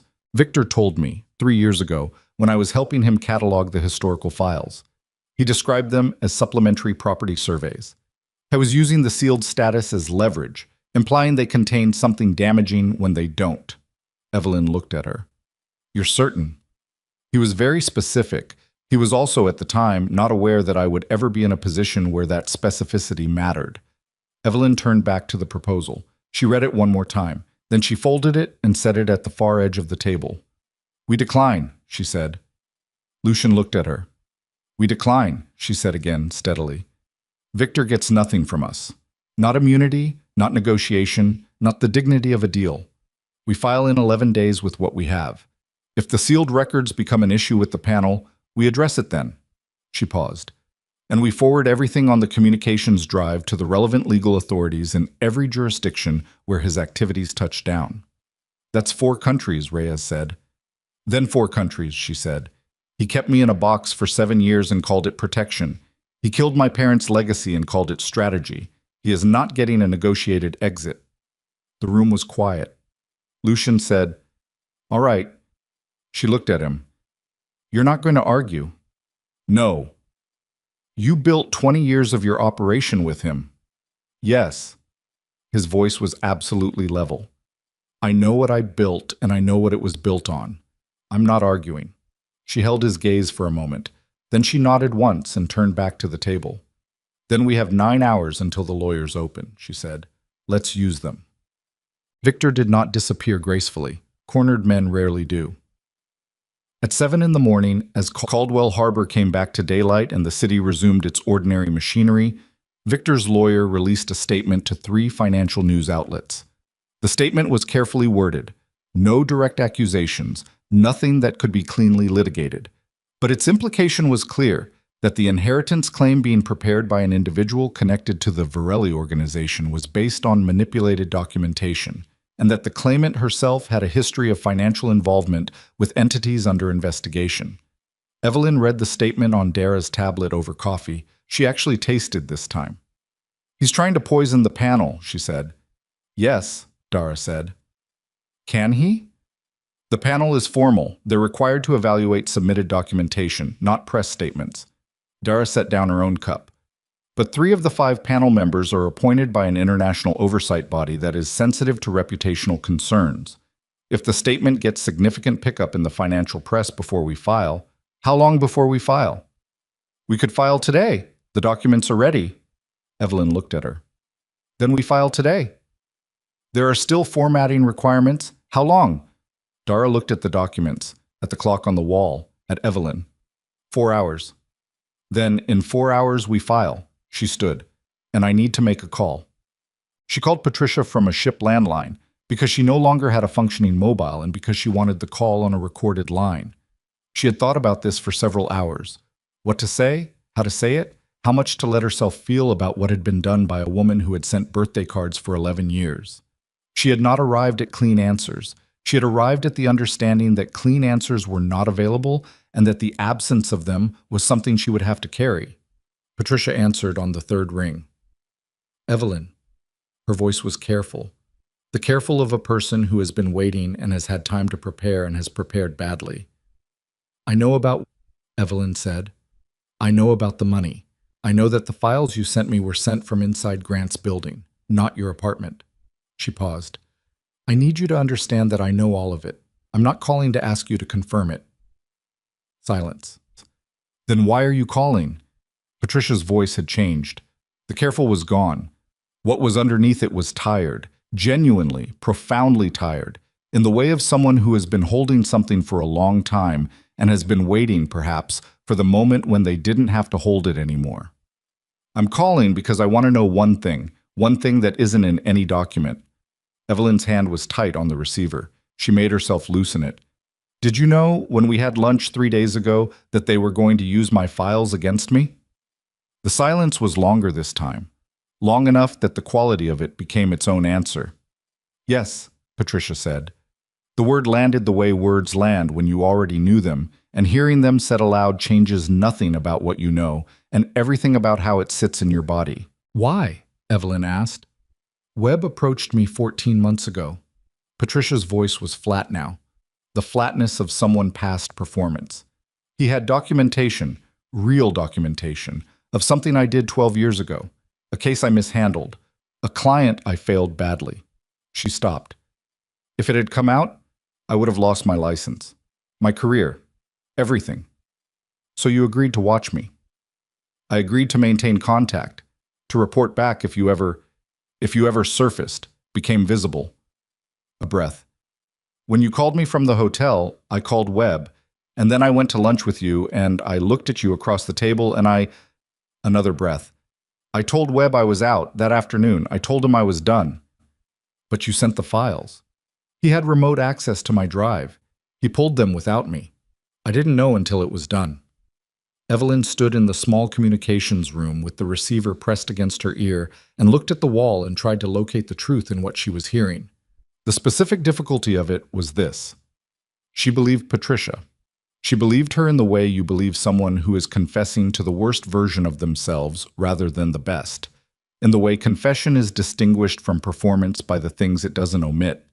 It didn't make it smaller. It didn't make the lunch not hurt, the birthday cards not curl at the edges, the second ring not ring.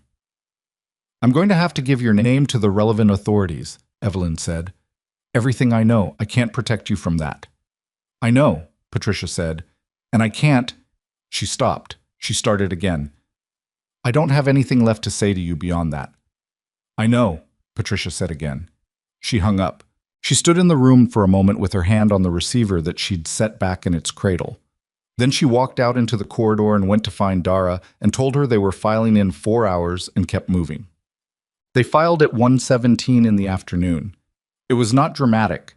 The actual filing was a digital submission with a physical copy delivered by courier to the oversight body's regional office, 12 blocks from the harbor, a building that looked like what it was, which was a place where significant decisions were made in ordinary-looking rooms.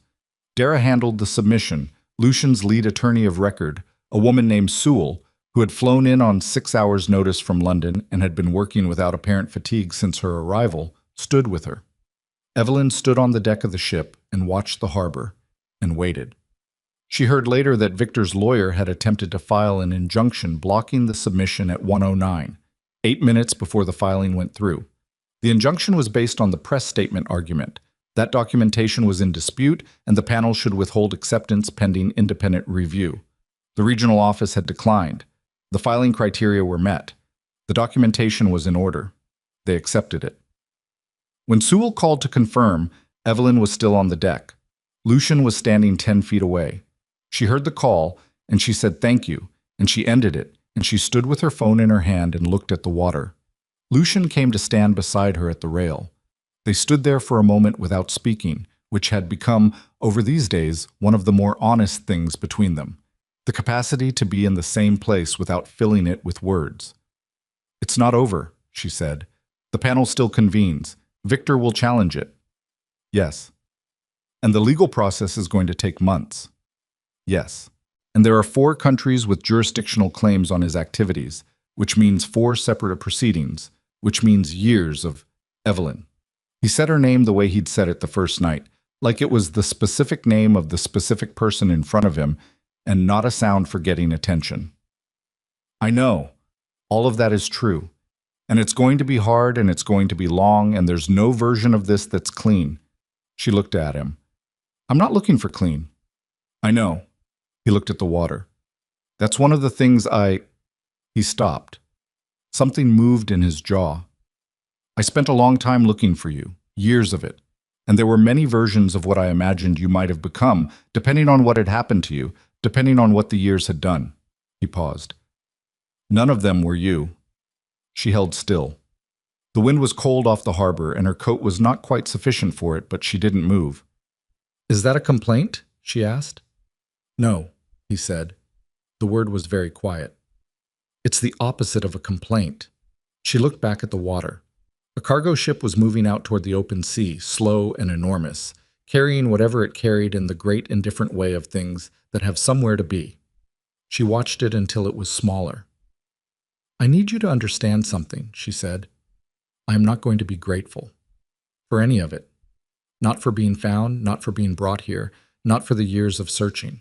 I understand why it was done. I even understand in the specific way that understanding doesn't require forgiveness, what Victor thought he was doing.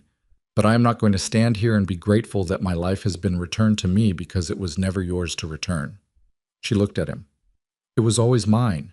He looked back at her. His face had the expression of someone receiving something directly that they had been circling around for a long time. Yes, he said. It was. Good, she said. As long as we're clear. We're clear. Something changed in his eyes. Something old in them moved. Are you going to leave? She looked at him. Is that what you're asking me? I'm asking what you want to do. When the filing is done, when the process is running, when there's no immediate fire to put out. He held her gaze.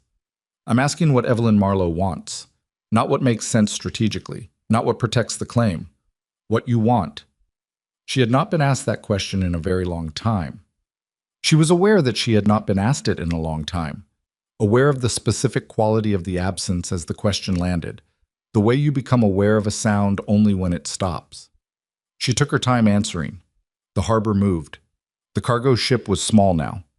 I want to go through the trust documentation, all of it. I want to understand exactly what was built and what was damaged and what's still intact.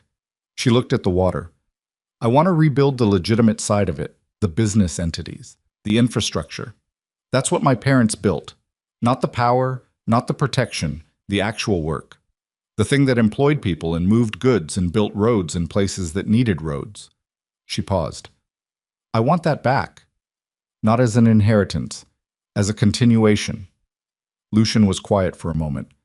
That's going to require a very good legal team. I have one. It's going to require people who understand how the organization runs. I'm learning. It's going to take years. I'm 41, she said. I have years. I was looking at her with an expression she had been trying to name for 5 days and had not yet named. She was not certain it had a name. It was the expression of a man who has been waiting for a particular thing without knowing precisely what he was waiting for, and has just watched it walk out of a morning fog and stand in front of him at a harbor rail. Then stay, he said. It was the simplest thing he'd said to her. She looked at him for a long moment, at the face that had weathered things, at the eyes that had spent too many years being the thing people were afraid of and had, somewhere in there, stopped expecting to be anything else.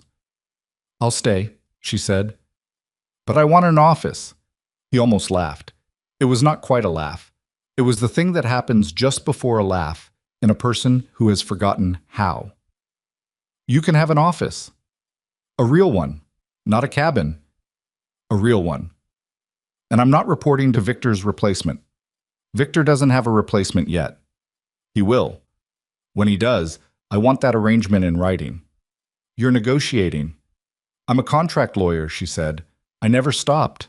The weeks that followed were not quiet.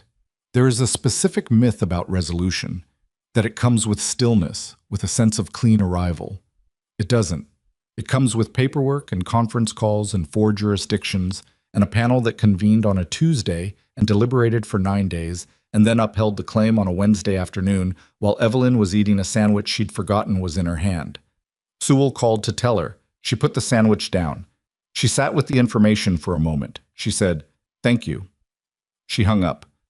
Then she went back to the document she'd been reviewing and finished the paragraph she'd been in the middle of, because there was still work to do, and the work didn't pause for the emotional logic of moments. Victor's proceedings moved through 4 countries at the specific pace of international legal processes, which is to say, slowly and with the grinding thoroughness of institutions that have seen men like Victor before and are not impressed by their complexity. Webb was arrested on a Thursday morning at his home. He cooperated. The cooperation, which his lawyer had clearly advised him toward, implicated 3 additional individuals across 2 of the 4 jurisdictions and significantly accelerated the timeline for at least one of the proceedings. Patricia Holt voluntarily surrendered her license pending investigation. She sent Evelyn one message, through a mutual contact, that said only, "I'm sorry. I know that doesn't do anything." Evelyn read it and did not respond. She kept the message in a separate folder and did not delete it and did not read it again, which was the most honest thing she could do. Grant withdrew his legal motions. He did this quietly, without announcement, which was perhaps the most dignity he had managed across the entire situation. He restructured his corporate intelligence function entirely, at some cost and considerable disruption, and he did it without making public statements about why. She heard about it from Sewell, who heard about it from someone at the oversight body. She registered it. She moved on. The thing with Grant that was most difficult to carry was not his arrogance during the marriage, not the papers signed with a smirk, not even "you were never the woman I needed" spoken with that effortless certainty. It was the understanding that he had been, in his own way, managed, that the marriage which had contained her had also, in different ways, contained him, that Victor had used them both as structural elements in something neither of them had consented to. She could not forgive him for what he'd done with the years of their marriage, but she could hold the complexity of knowing that the origin of it was not purely his, that the situation was not as simple as one bad man making one bad choice. Complexity, she was learning, was not the enemy of accountability. You could hold both. It was harder, but it was more accurate, and accuracy was something she had decided to insist on. She found Victor once, in the months that followed. Not in person, in a document. Cho, working through the later layers of the decrypted communications drive, found a file that had been structured to look like routine administrative correspondence and was not. It was a record, organized, dated, meticulously maintained, of every step Victor had taken over 14 years to monitor and manage the heir. It included Clara, her health records, the correspondence with her doctors in the months before the stroke that killed her at 61.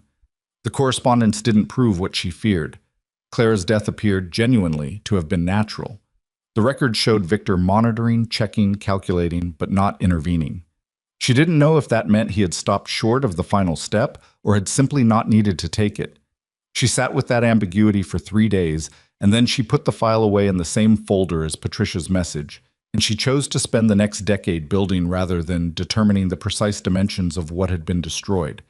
It was not peace, it was a decision. Sometimes that's what's available. 6 months after the filing, Evelyn moved into an office. It was on the 2nd floor of a building on the waterfront that the Marlowe Varelli Trust owned outright, a solid building, older, with windows that looked out over the harbor and the water beyond. She furnished it with a desk and 2 chairs and a set of legal shelves and a coffee maker that she operated herself. She had staff, eventually. She hired them with the specific attention of a woman who had spent 7 years being judged for things that had nothing to do with her capability. She worked long days and she ate lunch at her desk, and she read every document herself before she signed anything. And the work was not glamorous and it was not simple, and it was exactly what she had said she wanted. Standing at the harbor rail with the wind coming off the water, a continuation. The thing that employed people and moved things and built in places that needed building. The legitimate enterprises recovered more quickly than the legal team had projected. Not spectacularly. Not in the way of stories where things are reclaimed in triumph and restored to their former glory in a montage of meaningful moments. Slowly. With setbacks. With 2 entities that had been too compromised to salvage. With 1 regional operation that had to be rebuilt from almost nothing. She was present for all of it. Lucian remained. That was the thing that surprised her most. Not that he stayed, but what staying looked like. He was not in her office every day. He was not in her orbit constantly, was not repositioned around her the way powerful men sometimes reposition themselves around women they are trying to claim. He had his own work, his own operation, his own reckoning with what 14 years of Victor had done to the architecture he'd built. He dealt with it with the same controlled, unglamorous persistence with which she was dealing with hers. They had dinner sometimes, on the ship, or in the city, or occasionally in a restaurant where no one paid them particular attention. The conversations were not romantic in the way of the word's soft associations. They were the conversations of two people with complicated histories trying to build something honest out of the complicated present, which is to say they were often difficult and occasionally funny, and sometimes went to places that cost something to go to, and that they went anyway because they had both decided that managed distance was a thing they were finished with. One evening, 5 months after the filing, they were on the ship's deck in the late hour of a summer night. The harbor was warm and lit, and the water was almost still. She had a glass of something she wasn't drinking much of, and he was leaning on the rail with his arms crossed, and they had been talking for a long time about something she couldn't remember afterward. There was a pause. Not an uncomfortable one. "My father," she said. "What was his name?" Lucian looked at her. "You don't know?" Clara called him a family name, a shortened version. I never knew his full name. He was quiet for a moment. "Daniel," he said. "Daniel Marlowe." He signed his letters D.E. Marlowe. The E was for Edward, his grandfather's name. She said it to herself quietly. Daniel Edward Marlowe. The name of a man who had reached a hand toward a 17-year-old boy in a bad situation because he believed people were worth more than their worst circumstances. "And my mother?" "Rena, short for Renata." He paused. "She was the one who understood the business side, the architecture of it. Your father had the vision, but she built the systems. She absorbed that. So the part of me that kept notes on financial irregularities, probably her." She looked at the water, at the lights reflecting in it, broken up by the small movements of the surface. She thought about a woman named Renata, who built systems, and a man named Daniel, who believed in people, and a small girl in a photograph standing in front of a house that would burn, and Clara with her leaking roof and her unasked-for silence, and 7 years of invisible and the rain on a sidewalk outside a building with gold letters, and a ship appearing out of the fog of an early morning like something that shouldn't be real.